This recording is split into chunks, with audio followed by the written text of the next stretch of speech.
ආයුබෝවන්. ආදරයෙන් පිළිගන්නවා අදත් Fine and Tasty YouTube channel එකට. කේක් කලාවට සම්බන්ධ ඔයාලට මම තවත් නොසල් එකක් ගැන අද අරන් ආවා. අද අපි කතා කරන්නේ රවුන්ඩ් නොසල් එක ගැන.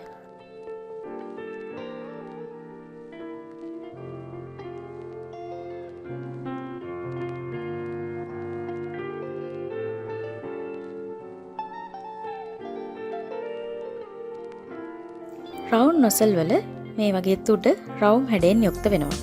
නම්බර 1, 15, 2, 3, 4, 5, 6, 7, 8, 9, 10, 11, 12 යන ආදී වශයෙන් කුඩාම රවුම් තුඩ ඉඳගෙන තරමක් විශාල රවුම් තුඩ දක්වා මේ රවුන්ඩ් නොසල් තියෙනවා වෙළඳපොලේ මිලදී ගන්න.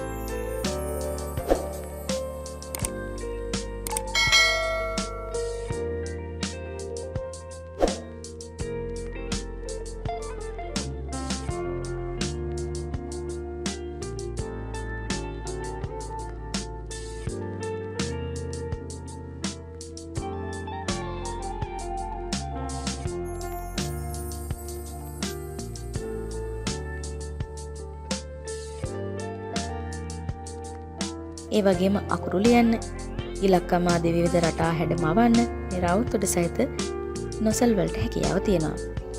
මේ වගේ රොයල් අයිසින් ඩෙකරේෂන් වලට, කුකීස් වලට ඒ වගේම අකුරු ලියන්න ගන්න ඉතා චූටි තුඩක් තියෙන රවුම් නොසල් එක.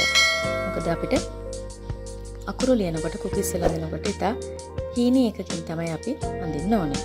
ඒ වගේම රොයල් අයිසින් ඩිසයින් කරනකොට අපි හීනි නොසල් එකක් තමයි යොදාගන්නේ. අපිට අවශ්‍ය වෙලාවට මහත රවුන්ඩ් නොසල් එක යොදා ගන්න අපි කප් කේක් වල ඩෙකරේෂන්ස් වලට.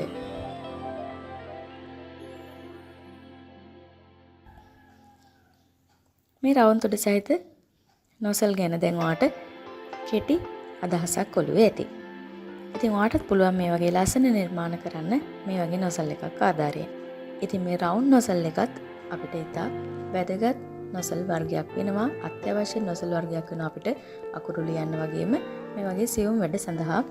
මොකද මේ වගේ රවුන්ඩ් තුඩ තියෙන නොසල් එකක් අපිට අනිවාර්යෙන් අවශ්‍ය වෙනවා කේක් නිර්මාණ වැඩවලදී. ඉතින් ඔයාලට පැහැදිලි ඇති රවුන්ඩ් නොසල් පිළිබඳව මේ කෙටි වීඩියෝව තුලින්. ඉතින් ඔයා තාමත් අපේ channel එක subscribe කරලා නැත්නම් subscribe කරලා like එකක් comment එකක් දාන්න. තවත් කෙනෙක්ට මේ වීඩියෝ එක බලන්න share කරන්න. අපි තවත් අලුත් වීඩියෝ එකකින් නැවතත් හමු වෙමු. හැමෝටම සුබ දවසක්.